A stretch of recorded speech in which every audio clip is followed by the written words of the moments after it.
नमस्कार दोस्तों, स्वागत है आप सभी का एक बार फिर से वैदिक मंत्र यूट्यूब चैनल में। दोस्तों, नवरात्रि का पर्व माता रानी को समर्पित होता है। आज के वीडियो में हम आपको एक ऐसी चीज के बारे में बताने जा रहे हैं, जैसे इस नवरात्रि पर अगर आप अपने घर ले आते हैं तो माता रानी ने भी आपके घर दौड़ी चली आएंगे। माता रानी की कृपा से सभी कष्ट दूर हो जाएंगे, जीवन भर धन की कमी नहीं रहेगी, फुर्ती से फूटी किस्मत भी चमक जाएगी। दोस्तों, चैत्र नवरात्रि का पावन पर्व इस बार 9 अप्रैल दिन मंगलवार से शुरू हो रहा है। इस बार नवरात्रि पूरे 9 दिन के होंगे। नवरात्रि में माता रानी का पूजन करने से समस्त कष्ट दूर हो जाते हैं, माँ की कृपा से मनचाहा वरदान मिलता है। देवी भागवत पुराण के अनुसार नवरात्रि के 9 दिन में माँ दुर्गा धरती पर भ्रमण कहती है। नवरात्र के 9 दिन माँ दुर्गा को प्रसन्न करने के सबसे खास दिन होते हैं। माता रानी की कृपा प्राप्त करने के लिए हम सभी नवरात्रि में अलग अलग जतन करते हैं, रख करते हैं, पूजन करते हैं। साथ ही दोस्तों, कुछ ऐसी चीजें भी हैं जिन्हें नवरात्रि के दौरान हमें अपने घर अवश्य ही ले आना चाहिए। वैदिक मंत्र चैनल के माध्यम से आपको बता दें कि शास्त्रों में कुछ ऐसी चीजों के बारे में बताया गया है जो माता रानी को अत्यधिक प्रिय है। दोस्तों, माता रानी के जो भक्त माता रानी की इन प्रिय चीजों में से कोई भी एक चीज अपने घर ले आते हैं तो माता रानी अपने उन भक्तों के घर दौड़ी चली आती है और माता रानी की कृपा से घर में किसी को भी किसी प्रकार का कष्ट नहीं रहेगा। माता रानी आपके घर में धन धान्य के भंडार भर देंगी, आपके घर से गरीबी दरिद्रता दूर हो जाएगी। माता रानी की कृपा से घर में हमेशा सुख समृद्धि बनी रहेगी। तो आइए जानते हैं उन चीजों के बारे में। नगरा में मां दुर्गा को 16 श्रृंगार अवश्य ही अर्पित करना चाहिए। 16 श्रृंगार में लाल चुनरी, चोरी, बिछुआ, इत्र, सिंदूर, महावर, बिंदी, मेहंदी, काजल, छोटी मंगलसूत्र या गले के लिए माला, पायल, नेल पॉलिश, लाली, कान की बाली, चोटी में लगाने के लिए रबर, यह विभिन्न आप दुर्गा का को साड़ी या लहंगा, चुनरी भी अर्पित कर सकते हैं। माता रानी को श्रृंगार अर्पित करने के लिए माँ दुर्गा को स्थापित करने के लिए एक चौके लगाए, उस पर लाल या पीले रंग का कपड़ा बिछा दे। इसके बाद उस पर माता रानी की तस्वीर या मूर्ति रख दे। इसके बाद मां को टीका लगाया और श्रृंगार का सभी सामान अर्पित करें।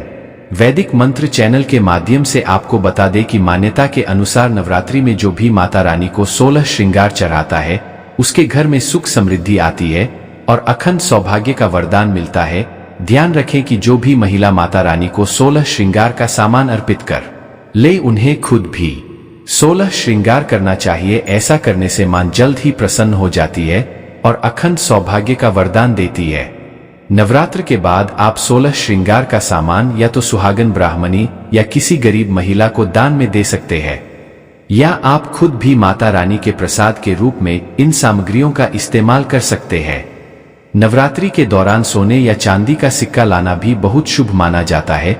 नवरात्रि के दौरान आप सोने का चांदी का एक सिक्का लाएं और इसे माता रानी की चौकी पर माता रानी के पास रखें और नवरात्र के 9 दिनों तक आप इस सिक्के का भी पूजन करें। इससे देवी लक्ष्मी की कृपा बनी रहेगी और गरीबी दूर होगी। नवरात्र के 9 दिन बाद आप इस सिक्के की पूजा करके इस सिक्के को अपनी तिजोरी में रख दें या फिर किसी साहब स्थान पर धन के साथ आप इस सिक्के को रख दें। ऐसा करने से घर में धन धान्य की वृद्धि होती है। नवरात्रि के दौरान घर में कमल का फूल लाना बहुत ही शुभ माना जाता है। कमल के फूल को धर्म शास्त्रों में अत्यधिक महत्व दिया गया है।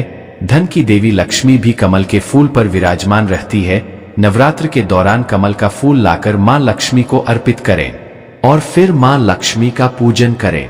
ऐसा करने से घर में धन संपत्ति बढ़ने लगती है और परिवार वालों के बीच सामंजस्य बना रहता है।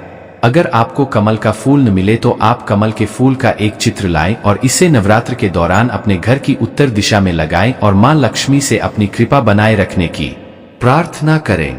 ऐसा करने से घर में अन्न धन की कभी कोई कमी नहीं रहती। आगे बढ़ने से पहले आपसे रिक्वेस्ट करते हैं कि वीडियो को लाइक जरूर करिएगा, दोस्तों को शेयर कर दीजिएगा और अगर आपने अभी तक चैनल को सब्सक्राइब नहीं किया है तो चैनल को सब्सक्राइब करके बेल आइकन जरूर दबाइएगा। नगरा आंतरिक के दौरान दक्षिणावर्ती शंख को भी घर में लाकर स्थापित करना बहुत ही शुभ माना जाता है। वर्मावर्ती शंख का पेट बाईं तरफ खुला हुआ होता है, जबकि दक्षिणावर्ती शंख का मुख दाईं तरफ खुला हुआ होता है।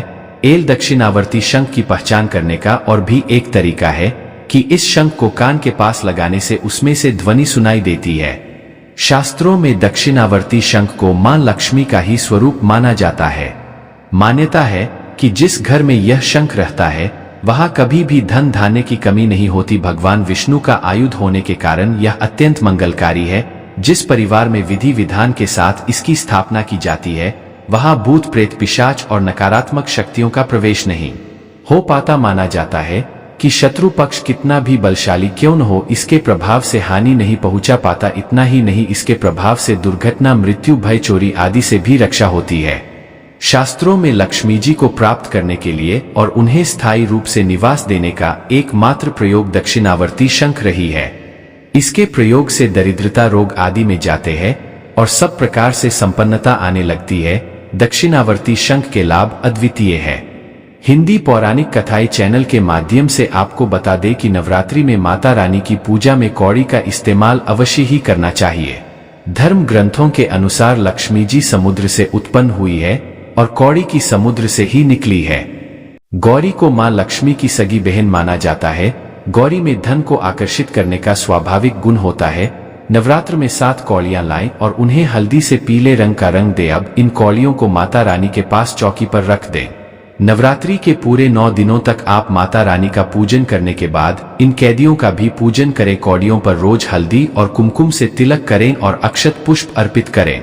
फिर नवरात्रि के 9वें दिन कन्या पूजन के बाद आप इन कौड़ियों को लाल कपड़े में बांधकर अपने धन रखने के स्थान पर रख दे। ऐसा करने से धन में दिन दुगनी रात चौगुनी बढ़ोतरी होगी। कौड़ी को धारण करने से बुरी नजर और संकटों से भी रक्षा होती है। कौड़ी उसे धारण करने की मां के रूप में रक्षा करती है। बुरी नजर और संकटों से बचाने की इसमें अद्भुत क्षमता होती है। नवरात्र के दौरान मां दुर्गा को गुड़हल का कुछ अवश्य ही अर्पित करना चाहिए। शास्त्रों के अनुसार देवी मां के प्रिय पुष्प गुड़हल को चढ़ाने से भी मां भक्तों पर अपनी असीम अनुकंपा बरसा दी। देवी भागवत पुराण के अनुसार मां दुर्गा पर गुड़हल का पुष्प चढ़ाना उसी तरह हितकारी है जिस तरह की महाकाल पर बेलपत्र चढ़ाना गुड़ाई के पुष्प में अंकुरन निकलने की वजह से भी यह देवी मां का बेहद प्रिय पुष्प माना गया है। ऐसी भी मान्यता है कि गुड़हल के पोस्त के शुरुआती भाग में ब्रह्मा, मध्य भाग में विष्णु और अंतिम भाग में महेश और अंकुरन भाग में खुद स्वयं शक्ति स्वरूपा मां दुर्गा का वास होता है। नवरात्र के दौरान गुड़ाई का पुष्प चढ़ाकर मां दुर्गा की पूजा करने से माता रानी जल्द ही प्रसन्न हो जाती है और अपने को सभी कष्टों और संकटों से मुक्ति दिलाती है। तुलसी के पौधे को तो भगवान रोटरी माना गया है। नवरात्रि के दौरान घर में तुलसी का पौधा लाना बहुत शुभ होता है। तेल ऐसा करने से लक्ष्मी जी प्रसन्न होकर आपकी झोली खुशियों से भर देंगे। तेज ध्यान रखें कि रविवार और एकादशी को छोड़कर रोज तुलसी को जल चढ़ाएं। साथ ही रोज शाम को तुलसी कोट में दीपक जलाएं। ऐसा करने से कभी भी पैसों की तंगी नहीं होती है। वैदिक मंत्र चैनल के माध्यम से आपको बता दें कि इसके अलावा नवरात्रि में किसी शुभ मुहूर्त में केले का पौधा घर में लगाएं और इसमें रोज जल चढ़ाएं। गुरुवार के दिन जल में दूध मिलाकर चढ़ाने से जल्दी ही आर्थिक स्थिति बेहतर होने लगेगी। इसी तरह हर सिंगार का पौधा लगाने से भी धन दौलत बढ़ती है। इसके लिए हर सिंगार के बांधे को यानी जब किसी पेड़ पर दूसरे पौधा उग जाए तो उसे बांधा कहते हैं। उस बांधे को लाल कपड़े में बांधकर पैसे रखने की जगह पर रखें। घर में कभी पैसों की कमी नहीं होगी। दोस्तों, आप सभी ने माता रानी के मंदिरों में छात्र देखे होंगे। देवताओं के श्रृंगार, अलंकरण या महिमा मंडन के लिए जो चीजें उपयोग में लाई जाती है उनमें छात्र प्रमुख है। यह राज, सत्ता और अधिकार का भी प्रतीक है। छत्र, आभा, मंडल, छाया और सम्मान के सूचक होते हैं। नवरात्र के 9 प्राण माता रानी को छात्र अवश्य ही अर्पित करना चाहिए। छात्र अर्पित करने का मतलब है कि आप अपने जीवन की, अपने घर परिवार की सत्ता माता रानी के हाथ में सौंप रहे हैं। जो भक्त श्रद्धा पूर्वक माता रानी को नवरात्र के दौरान छात्र अर्पित करते हैं, माता रानी उनके घर परिवार की बागडोर अपने हाथ में ले लेती है। उन्हें उनके परिवार के सभी सदस्यों को सही दिशा दिखाती है और सभी प्रकार के कष्टों और संकटों से रक्षा करती है। अपनी इच्छा के अनुसार आप माता रानी को चांदी का या सोने का बड़ा या छोटा कैसा भी छात्र अर्पित कर सकते हैं। दोस्तों, नवरात्रि के दौरान ये वस्तुएं घर लाने से माता रानी की कृपा से जीवन में खुशियां ही खुशियां आती है। नवरात्रि के दौरान अपने घर इन वस्तुओं को लाने से माता रानी की कृपा से किस्मत खुल जाती है, कष्ट मिटे हैं और अपार धन की प्राप्ति होती है।